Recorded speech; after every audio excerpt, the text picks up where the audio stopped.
बिस्मिल्लाहिर्रहमानिर्रहीम, अस्सलामुअलैकुम। दो बहनों के साथ हुई डकैती की वारदात एक गली में, और सल्यूट है जी उस बहन को जिसने इतनी बहादुरी से इतनी मजम्मत की। आप देख लें, शॉपिंग बिखरी हुई है। ऐसा ही ईद की तैयारियों में हर घर मसरूफ़ है और शॉपिंग में मसरूफ़ है। मैं भी अभी शॉपिंग करके आई हूँ।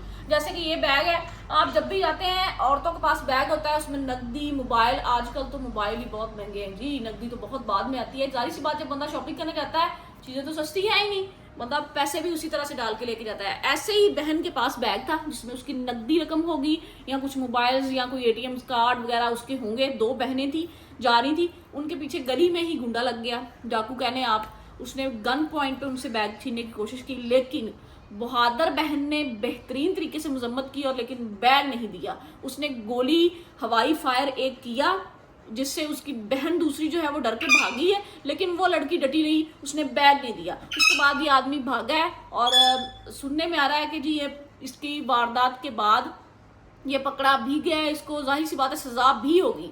लेकिन आप यकीन करें, मैं कहती हूँ वो बड़ी कोई, वो कहते हैं ना, लीचड़ किस्म की बहन थी जिसने बैग नहीं दिया अपना। उसके पास यकीनन या तो अपनी कमाई हुई तनख्वाह होगी उसके बैग में, या तो उसके बाप की मेहनत से कमाई हुई रकम होगी, और मेरे ख्याल में उसने बेहतरीन कदम उठाया।